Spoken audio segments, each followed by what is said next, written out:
Alors, ce couple dans l'eau, que représente-t-il? Ça parle à tout le monde, le couple dans l'eau? Humanité en marche, notion de jugement dernier, baptême. Pascal, une explication, c'est bon? La question est claire? Pour moi, ça va. Pour toi, ça va. Un autre groupe. Le jugement dernier. La libération du peuple par le passage de la mer. Et une question. Pourquoi David et le Christ sont en dehors du triangle et de couleur sombre? Ça vous parle? Vous le voyez bien.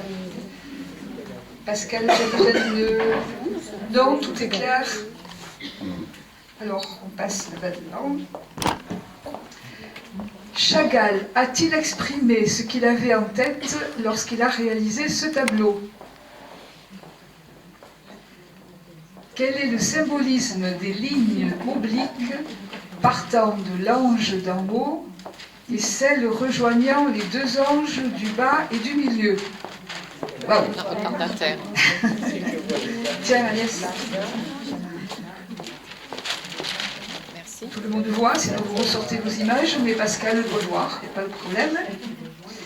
Pourquoi Chagall, juif, intègre-t-il le Christ dans son œuvre? Des questions claires et précises. Comment Dieu intervient dans nos détresses?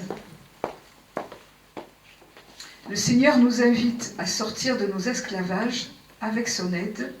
Comment l'entendre? Le groupe qui a écrit ça, des commentaires à faire, à rajouter?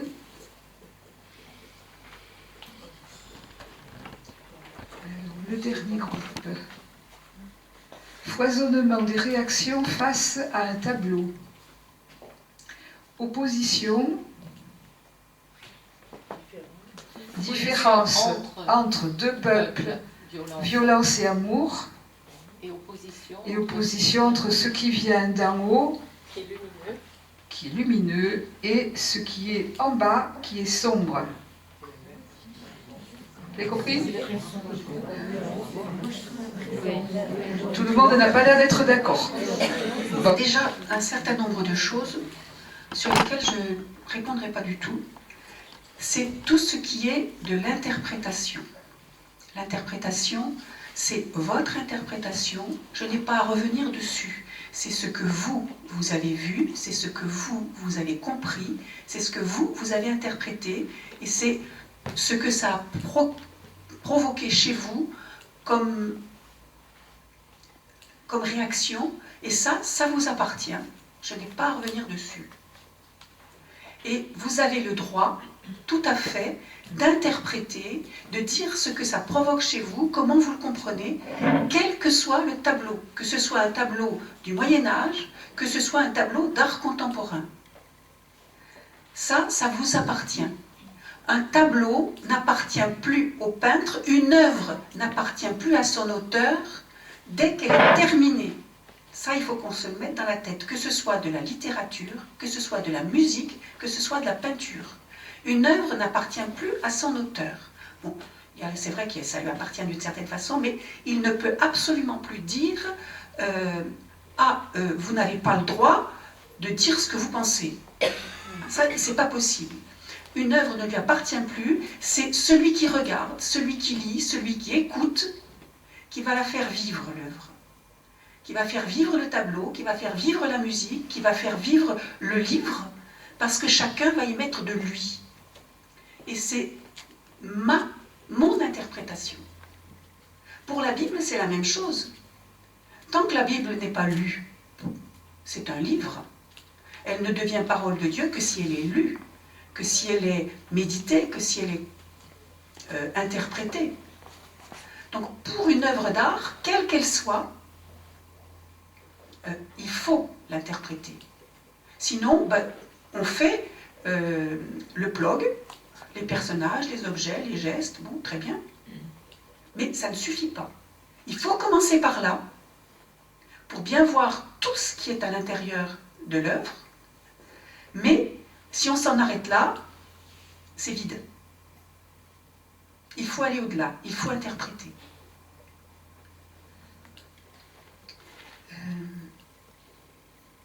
Alors, je vais commencer par Chagall. A-t-il exprimé ce qu'il avait en tête lorsqu'il a réalisé ce tableau? C'est très, très rare qu'un peintre dise « voilà ce que j'ai voulu dire ».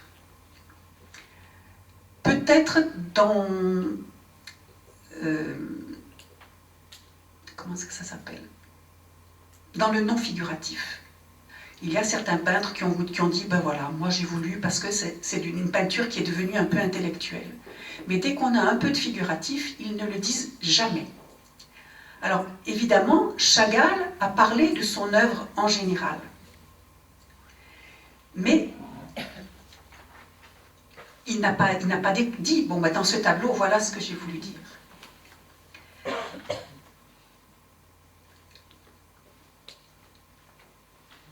Il a quand même donné des noms à ces tableaux.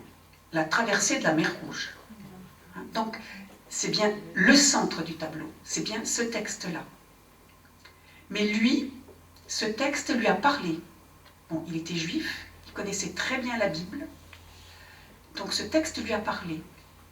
Et lui a parlé à la fois en tant que juif, donc il y a tout un tas d'éléments propres à la Bible juive, et ce texte lui a parlé par rapport à sa propre vie. Et quand Chagall met un crucifié dans ses tableaux, pour lui, ce n'est jamais le Christ. Pour lui. Ça ne veut pas dire que pour nous, ça ne l'est pas. Hein? Mais pour lui, ce n'est jamais le Christ. C'est le crucifié juif. Et si vous regardez tous les tableaux de Chagall où il représente des crucifiés, il y en a plus de 350. C'est toujours un crucifié avec le talit, c'est-à-dire le châle de prière, autour de la taille. Il n'a jamais la couronne d'épines. Il n'a jamais les traces des clous. C'est le crucifié juif. Pour lui, ce n'est pas le Christ. Alors, à la fin de sa vie, on ne sait pas où il en était. Parce que le Christ a été une grande question pour lui tout au long de sa vie. Donc à la fin de sa vie, on ne le sait pas. Mais quand il a écrit les chrétiens peuvent dire tout ce qu'ils veulent, mais mon crucifié, c'est un crucifié juif. Voilà. Il a écrit des poèmes aussi, dans lesquels, bon, il a écrit beaucoup de poèmes, il les a écrits en yiddish, il n'y a pas très longtemps qu'ils ont été traduits. Ces poèmes, dans un de ses poèmes, il dit « c'est moi qui suis en croix ». Donc il s'identifie à ce crucifié parce qu'il a été exilé de Russie, parce qu'il a vécu des pogroms, parce qu'il a eu, même en France, quand il a été naturalisé français, il a été obligé de s'exiler aux États-Unis à cause de la guerre de 1939. Donc vraiment, ça a été pour lui son... Enfin, il s'est identifié vraiment à ce crucifié. Donc c'est pour ça qu'on le voit beaucoup.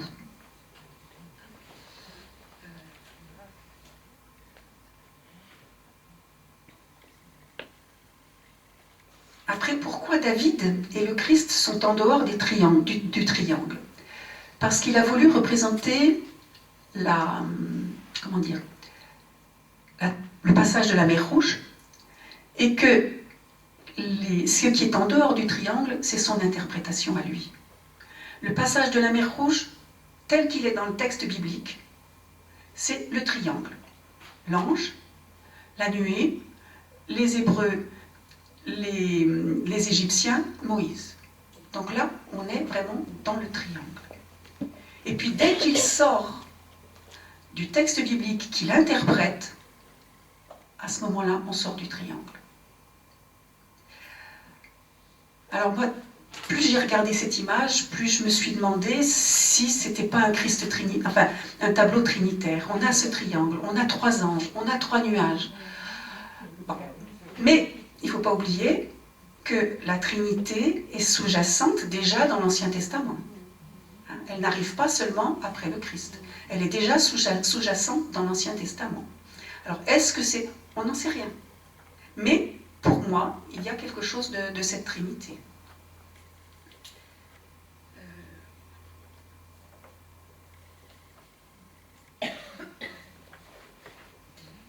Après, l'opposition entre les deux peuples, bon, ben, c'est vrai qu'elle est flagrante.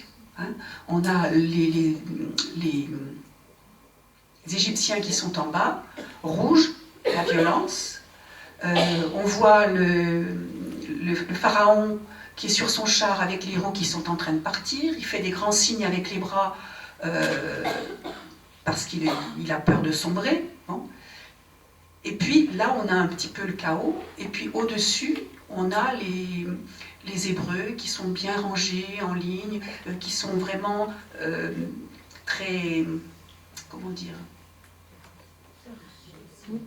Non, pas moutons, mais enfin pas policiers, parce que ça c'est un terme que j'aime pas. Mais enfin,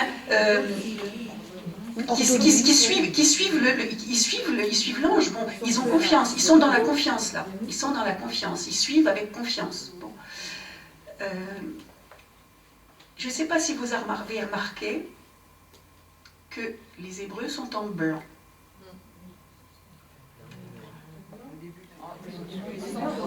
Non, ils sont habillés en blanc. Les Hébreux sont habillés en blanc. Qu'est-ce que Chagall a voulu dire par là? Je n'en sais rien. Pour mon interprétation, ça veut dire beaucoup de choses. Pour la mienne. Parce qu'à ce moment-là, j'ai une interprétation chrétienne. Ils ont revêtu le vêtement blanc du baptême.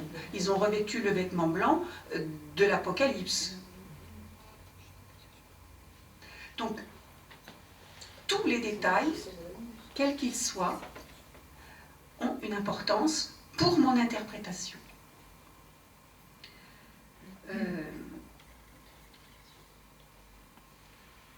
Qu'est-ce que je voulais dire là à ce propos, par rapport aux questions? Par rapport aux questions, est-ce qu'il y a d'autres questions qui viennent maintenant alors? Le couple dans l'eau.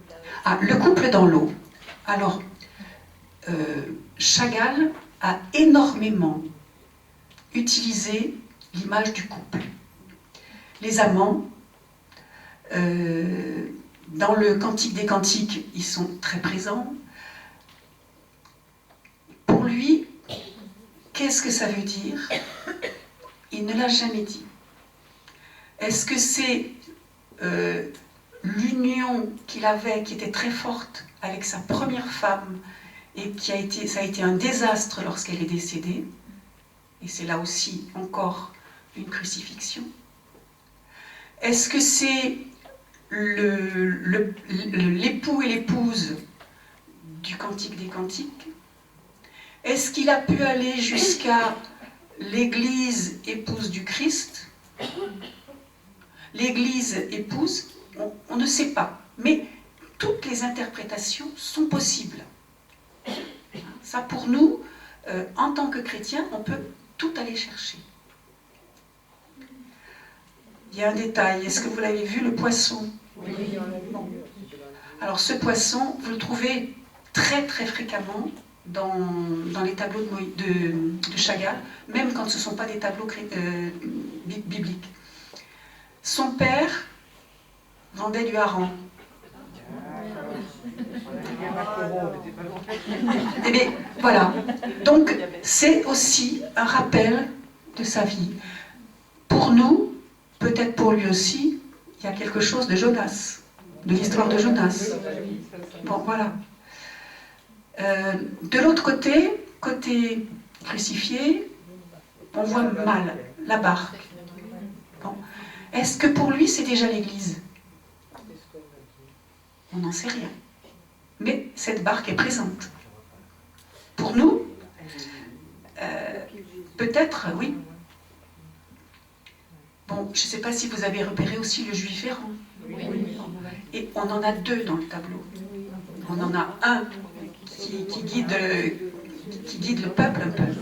Et puis il y en a un autre sous le bras du Christ. Et celui-ci, on dirait que qu'il emmène du Christ, j'ai dit Christ, alors qu'en fait c'est crucifié. On dirait qu'il emmène le peuple, qui guide le peuple vers ce crucifié.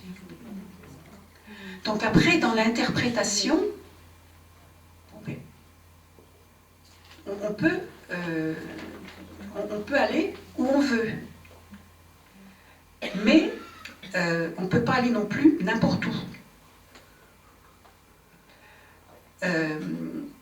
Il faut quand même s'en tenir à une interprétation qui est autour de la Bible, avec l'intertextualité. Là, je reviens sur des choses qu'on dit et qu'on redit. L'intertextualité entre Moïse et David. L'intertextualité entre Moïse et pour nous le Christ. L'intertextualité entre David et le Christ. Et pour nous, tout est présent. Donc, on ne peut pas non plus aller au-delà de ce qu'on a dans les textes.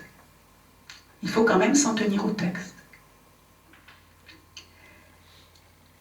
Alors, on a jusqu'à combien? À moins le quart en principe. 5 minutes. Oui. Bon. Alors, ce qu'on va faire, Chagall, la traversée de la mer Rouge, il l'a peinte de nombreuses fois. Donc on va regarder plusieurs... Enfin, comment dire, c'est pas... C'est un petit peu l'évolution de son motif, du passage de la mer Rouge. Alors, quelque chose aussi qui est important à savoir pour Chagall, les datations de ses œuvres. On ne peut pas savoir exactement quand l'œuvre a été terminée. Certaines fois, il date l'œuvre du jour où il a eu l'idée de la réaliser. D'autres fois, il date l'œuvre du moment où il a fini son esquisse. D'autres fois, il la date quand il a fini l'œuvre, et d'autres fois, il la date de la première exposition. Donc, on n'a jamais de date vraiment très fixe. Quand tu reviens à la première.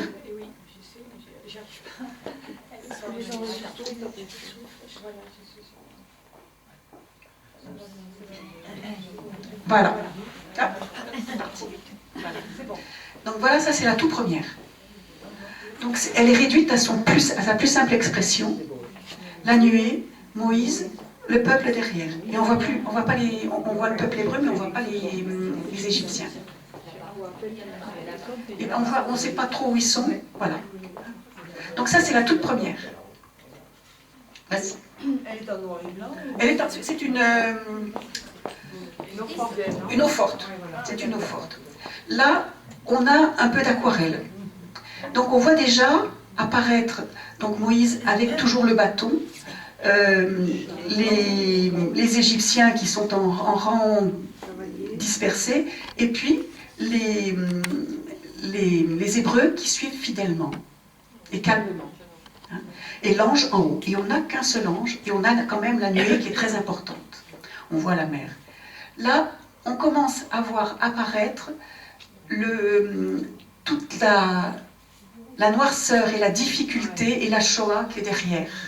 Donc son interprétation qui commence à arriver. Et puis après, on continue. Là, on revient toujours. Alors, est-ce qu'elle était avant, est-ce qu'elle était après? C'est un peu difficile à savoir.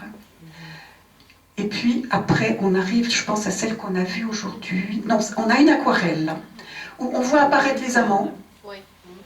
Et puis, la croix. Oui, on voit apparaître la croix aussi. Et à gauche, il y a quelque chose, on ne sait pas trop.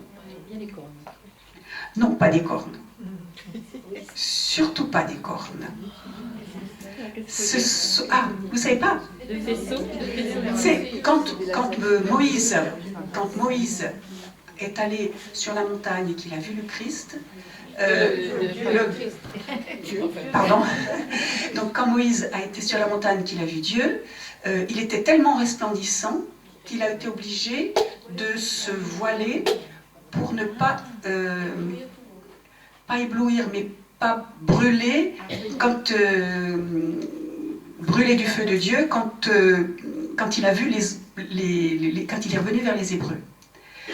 Et donc, il avait cette lumière. Et, alors je ne peux pas vous dire exactement parce que je n'ai jamais fait d'hébreu, mais quand on dit rayon de lumière et corne, il y a une très faible différence en hébreu. Ce qui fait qu'il y a eu une traduction qui est venue corne. Et les peintres s'en sont emparés, puis voilà. Mais en fait, ce sont des rayons de lumière.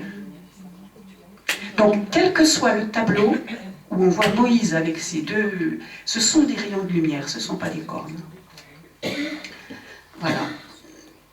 Donc on continue, juste là, à ce moment-là, voilà, c'est celle que vous avez regardée aujourd'hui. Alors, il y a...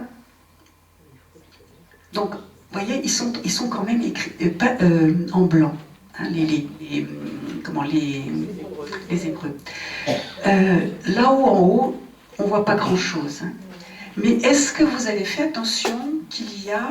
Alors, où est ma feuille ? En haut à gauche, il y a une espèce de monument. On ne voit pas trop. Alors, ce monument, quand on peut avoir de très près, c'est une horloge qui tient un livre.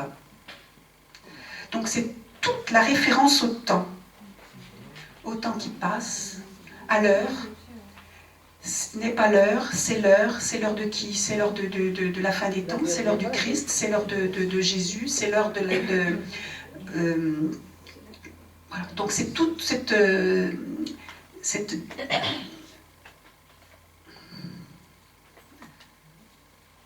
tout ce qui est autour du temps. Voilà. Bon, vous avez compris ce que je voulais dire. Et puis de l'autre côté, vous avez vu autour de la croix, je pense Laurent, qui tient un livre à la main, qui est en prière. Bon, on pense qu'il y a Marie-Madeleine, mais on n'en sait rien si ce sont elles.